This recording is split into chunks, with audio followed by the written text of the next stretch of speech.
নমস্কাৰ সকলোকে মোৰ ইউটিউব চেনেল NST লৈ স্বাগতম জনাইছোঁ। শিক্ষাৰ্থীসকলে যাতে আগুৱাই যায় তাৰ সহায়ক হোৱাকৈ আমি এই চেনেলটোত কিছুমান কৌশল আলোচনা কৰিম। সেই উদ্দেশ্যে এই চেনেলটো খোলা হৈছে। সকলোৱে যেন এই চেনেলটো আঁকোৱালি লয়। গতিকে বলক আজি আমি এই ভিডিঅ'টোৰ মূল বিষয়বস্তুলৈ আগবাঢ়োঁ। আজি আমি আলোচনা কৰিবলগীয়া বিষয়টো হৈছে আমি এনে কিছুমান সংখ্যাৰ কিছুমান নিয়ম জানিম যিবোৰ সংখ্যাৰ বৰ্গফল উলিওৱাটো তেনেই সহজ। তাৰ ভিতৰত এটা সংখ্যা হৈছে একক স্থানত 1 থকা সংখ্যা। সাপোজ আমি ধৰি লৈছোঁ 41। এতিয়া 41ক স্কোৱাৰ কৰা মানে 41 × 41। এতিয়া এইটো কৰি থাকোঁতে আমাৰ অকণমান সময় লাগিব, কিন্তু আমি যদি শ্বৰ্ট ট্ৰিকটো জানো তেন্তে একেবাৰে সহজ পদ্ধতিৰে আমি ইয়াৰ এনচাৰ উলিয়াব পাৰিম।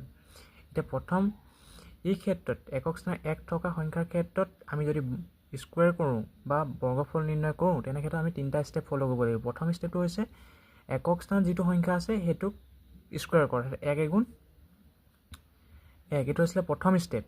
আৰু ছেকেণ্ড ষ্টেপটো হৈছে দশক স্থানৰ অংক দুটাৰ যোগফল 4 × 4 = 8। আৰু 3 নম্বৰ ষ্টেপটো হৈছে দশক স্থানত থকা অংক দুটাক স্কোৱাৰ কৰি দিয়া, অৰ্থাৎ 4 × 4 = 16। অৰ্থাৎ 41ৰ স্কোৱাৰ কৰিলে আমি পাম 1681। তোমালোকে কৰি চাব পাৰা।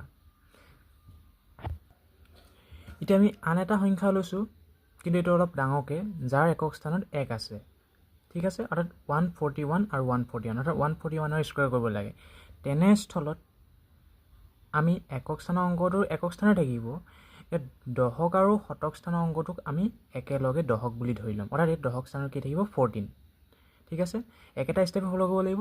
একক স্থানৰ অংককেইটা স্কোৱাৰ, অৰ্থাৎ 1ক স্কোৱাৰ কৰিলে 1 ফাৰ্ষ্ট ষ্টেপ। ছেকেণ্ড ষ্টেপ হৈছে দশক স্থানৰ অংককেইটাৰ যোগফল, অৰ্থাৎ 14 × 14 = 28, 28ৰ 8 উকলিলে 2। নেক্সট ষ্টেপ হৈছে দশক স্থানৰ অংকটো স্কোৱাৰ কৰা, অৰ্থাৎ 14 × 14 = 196, আৰু তাৰ লগত 2 প্লাছ কৰিলে 198। অৰ্থাৎ 141ক যদি স্কোৱাৰ কৰি দিওঁ আমি পাম 19,881। নিশ্চয় বুজি পাইছে। এতিয়া আমি নেক্সট সংখ্যাটোলৈ যাওঁ বলক। এতিয়া নেক্সট সংখ্যাটো একক স্থানত 5 থাকিলে আমি কেনেকৈ তাক স্কোৱাৰ কৰিম।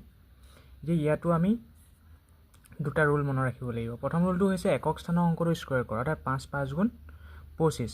আৰু এই ক্ষেত্ৰত যেনিবা মানে একক স্থানত যদি 5 থাকে তেনে ক্ষেত্ৰত আমি 5 × 5 = 25, তো 25ৰ আমি 25টোৱে পাতিব লাগিব। ঠিক আছে। আৰু ছেকেণ্ড ষ্টেপটো হৈছে দশক স্থানৰ অংকটোত 2টা 4 আছে, তেনে ক্ষেত্ৰত এটা সংখ্যাৰ লগত আমি একটা যোগ কৰিব লাগিব। ইয়াত যদি আমি 4ৰ লগত 1টা প্লাছ কৰি দিওঁ, 4 + 1 = 5, আৰু 5ৰ লগত যদি 4 পূৰণ কৰোঁ 5 × 4 = 20। অৰ্থাৎ আমি যদি 45ক স্কোৱাৰ কৰি দিওঁ কিমান পাম? 2025। নিশ্চয় বুজি পাইছে। এইবাৰ আমি এটা ডাঙৰ সংখ্যা লৈছোঁ, ছাপ'জ 125 × 125, অৰ্থাৎ 125ক স্কোৱাৰ কৰিব লাগে। এই ক্ষেত্ৰত আমি একেটা নিয়মে ফ'ল' কৰিম। প্ৰথমতে আমি একক স্থানৰ অংকটো স্কোৱাৰ কৰিম, অৰ্থাৎ 5ক স্কোৱাৰ কৰিলে 25। কিন্তু এইখিনিতে মনত ৰাখিব ইয়াত দশক স্থান আৰু শতক স্থান আছে, গতিকে আমি দশক স্থান আৰু শতক স্থান একেলগে দশক স্থান বুলি ধৰি ল'ম। অৰ্থাৎ ইয়াত দশক স্থানত থকা অংকটো হৈছে 12। এতিয়া ইয়াত 12ৰ লগত এটা 12ৰ লগত যদি আমি 1টা প্লাছ কৰি দিওঁ কিমান হ'ব? 13। আৰু 13ৰ লগত বাকী 12টো যদি মাল্টিপ্লাই কৰোঁ, অৰ্থাৎ 13 × 12 = 156।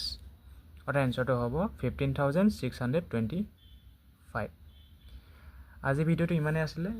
ভিডিঅ'টো চাই যদি ভাল পালে ভিডিঅ'টো প্লিজ লাইক, কমেণ্ট আৰু শ্বেয়াৰ কৰি দিব, আৰু মোৰ চেনেলটো প্লিজ ছাবস্ক্ৰাইব কৰি দিব। Thank U.